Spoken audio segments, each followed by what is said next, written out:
आप सभी लोगों को धन्यवाद भी देना चाहता हूं कि जहाँ हमारा बेंगलोर से लेके कल से बेंगलोर में भी कई जगह पर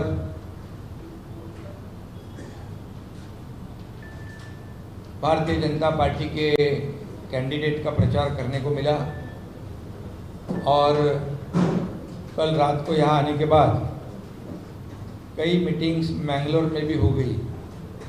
विविध क्षेत्र में काम करने वाले जो लोग हैं उनकी भी मीटिंग हुई। आज भी धर्मस्थल जाना हुआ, वह वीरेंद्र हेगड़े जी का भी उनकी भी मुलाकात हुई। कई लोग वहाँ पर भी मिले। उसके बाद और जगह पे हम लोग कई जगह यहाँ पर लोगों से मिले हैं। बेंगलोर में भी महाराष्ट्र के मंडल बहुत बड़े पैमाने पर है। एक तो महाराष्ट्र मंडल 103 साल पुराना है और लगभग 14 से 15 मराठी मंडल महाराष्ट्र मंडल की मुलाकात हुई, उनके साथ चर्चा भी हुई, मीटिंग भी हुई। मैंगलोर में आने के बाद भी शाम को कल महाराष्ट्र मंडल जो है यहाँ पर जो महाराष्ट्र के अलग अलग ज़िले में से पिछले कई सालों से मैंगलोर में रहने वाले लोग भी मुझे मिले। उनको मिलकर भी मुझे बहुत खुशी हुई, उनको भी खुशी हो गई। और कई कैंडिडेट जो है भारतीय जनता पार्टी के, उनका प्रचार यहाँ पर करने को मुझे मिला है। और आज भी 2 रैली है, उसमें भी मैं जाऊँगा। कापू और उडुपी में एक माहौल अगर हम लोग देखते हैं तो माहौल एकदम अच्छा माहौल है सब जगह पे पूरे कर्नाटक में। और मैं यही कहूँगा कि मोदी जी की जो हमारे देश के आदरणीय प्रधानमंत्री नरेश मस्केवी जी है, मैं भूल गया, और उनकी रैली रोड शो जो हुआ उसमें लाखों लोग उनको मिलने आए थे। इतना बड़ा रिस्पांस था कि ये चुनावी माहौल पूरी तरह बदल गया है और सब जगह पर दिखाई पड़ रहा है, लोगों की तरफ से मालूम हो रहा है कि अभी ये चुनाव में भारतीय जनता पार्टी पूर्ण बहुमत प्राप्त कर लेगी। Clear thumping majority Bharatiya Janata party को मिलेगी, ऐसा पूरा माहौल पूरे कर्नाटक में बेंगलोर हो, मैंगलोर हो, सभी जगह पर दिखाई पड़ रहा है। और ये चुनाव सिर्फ अभी कर्नाटक का या बीजेपी का सिर्फ नहीं रहा, ये देश का चुनाव बन गया है, मोदी जी का चुनाव बन गया है। क्योंकि मोदी जी हमारे देश को महासत्ता की ओर ले जाना चाहते हैं और इसलिए उन्होंने हमारी देश की अर्थव्यवस्था, आप सब लोग जानते हो कि 11वें नंबर से 5वें नंबर पे लाने का काम किया है। आज देश की प्रगति जो हो रही, अन्य जो देश है बड़े अर्थव्यवस्था में, उनकी भी परिस्थिति आगे पीछे हो रही है। इसके बावजूद भारत आगे बढ़ रहा है। भारत का नाम पूरी दुनिया में गर्व से लोग ले रहे हैं और भारत का नाम पूरे दुनिया में रोशन करने का काम हमारे आदरणीय प्रधानमंत्री जी कर रहे हैं। आप सब लोग जानते हैं G20 का प्रेसिडेंटशिप भी हमारे देश को मिला है। ये भी हमारे सब देशवासियों के लिए गौरव की बात है। और ऐसा देखते कि जो लक्ष्य है आदरणीय प्रधानमंत्री जी का $5 ट्रिलियन की इकोनॉमी बनाने का, ये लक्ष्य प्राप्त करने की दिशा में हमारा देश जा रहा है। और इसलिए सब जनता जानती है कि देश को आगे बढ़ाना है, मोदी जी के हाथ मजबूत करने हैं, तो हर स्टेट में बीजेपी की सरकार, अलायंस पार्टी की, एनडीए की सरकार वहाँ पर पूरी तरह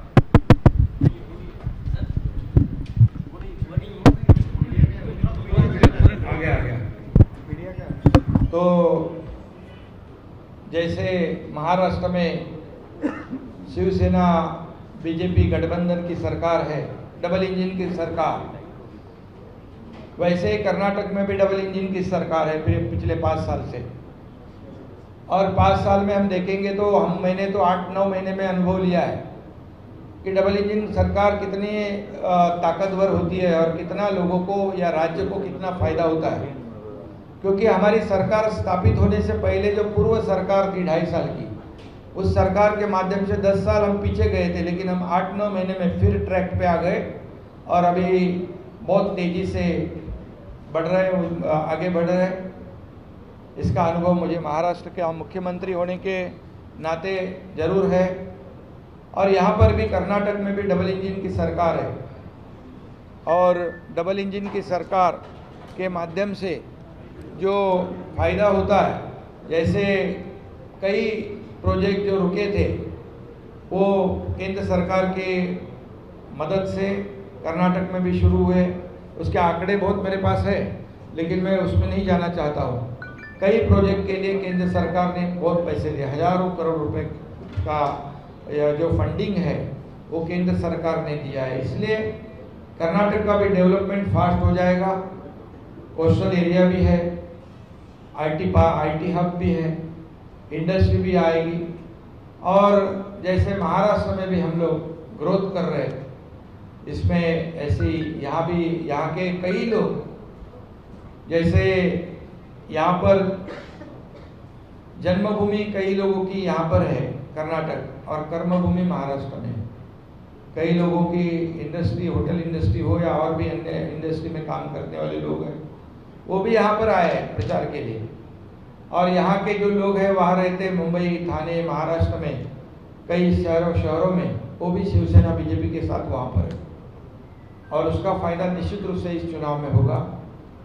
और ये डबल इंजन की सरकार जो है ये फिर से आएगी और इस राज्य को आगे बढ़ाएगी। क्योंकि जहाँ पर एक राज्य में एक सरकार होती है, केंद्र में दूसरी सरकार होती है, तो विकास के लिए बहुत ही दिक्कत होती है, उसमें बाधा आ जाती है, स्पीड ब्रेकर आ जाते हैं।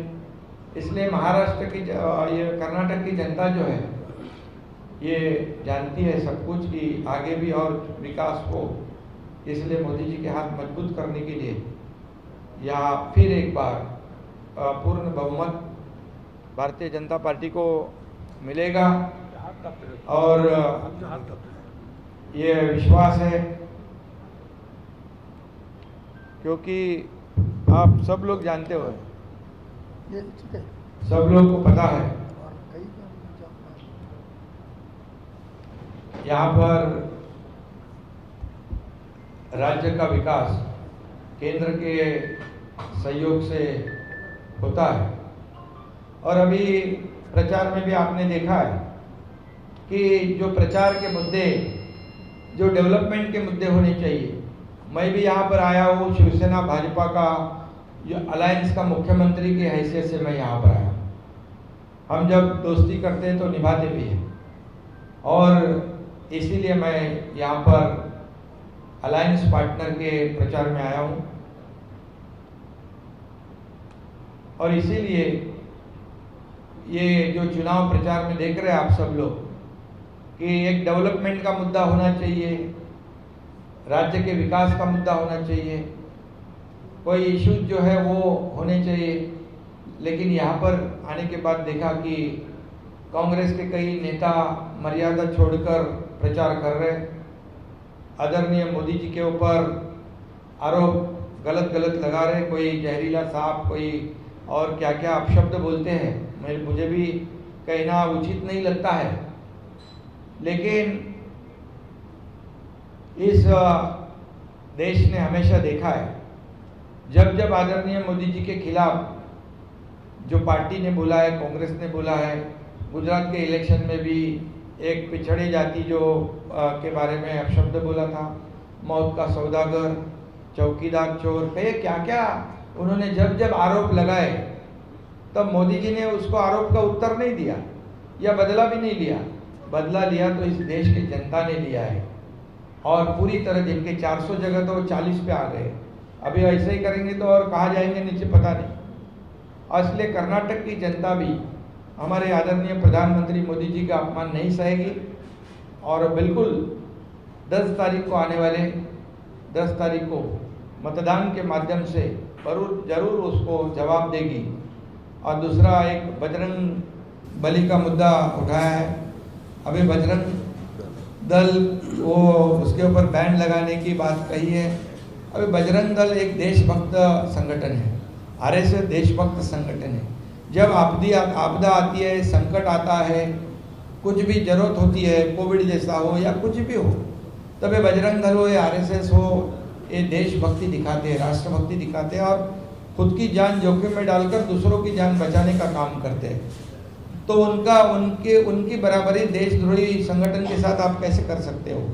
और इसलिए ये बजरंग दल मतलब अभी तो सब बजरंग बली का माहौल बन गया है, और ये बजरंग बली निश्चित रूप से एक एक नागरिक के दिल में एक जो भावना है, मोदी जी का अपमान और ये दूसरा अपमान, इसमें निश्चित रूप से कांग्रेस के जो भ्रष्टाचार है, निश्चित रूप से इसको खत्म करेगी और 10 तारीख को उनको मुंह तोड़ जवाब देगी। आप पिछले 2 दिनों से कर्नाटक में प्रचार कर रहे हैं, क्या उम्मीद रखती है कि मुद्दों पर यहाँ के मतदाता मतदान करेंगे और कैसा रिस्पांस बीजेपी के उम्मीदवारों को? बिल्कुल, एकदम मैंने कहा कि जो माहौल मोदी जी के रोड शो और रैली, और कई लोग हमारे अमित शाह सर है, बाकी लोग भी हैं, अपने अपने जगह पर जो जिम्मेदारी निभा रहे हैं, और उससे इतना ही पता चल रहा है कि कर्नाटक में फिर डबल इंजन की सरकार आएगी, क्योंकि भारतीय जनता पार्टी का फर्स्ट नेशन और कांग्रेस का फर्स्ट करप्शन, ये जो है मुद्दा, इस पर लोग निश्चित रूप से इस चुनाव के नतीजे ऐसे ही सामने आएंगे।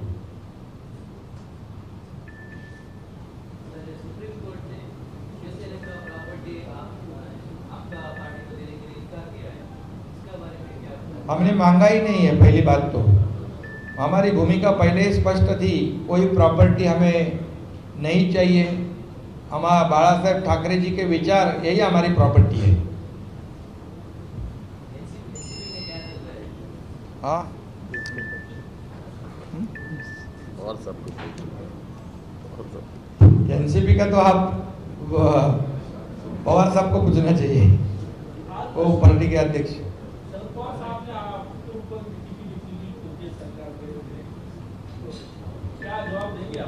नहीं, मुझे अभी मैं यहाँ पर हमारे मित्र पक्ष के प्रचार में आया हूँ, मैं वहां जाने के बाद बात करेगा।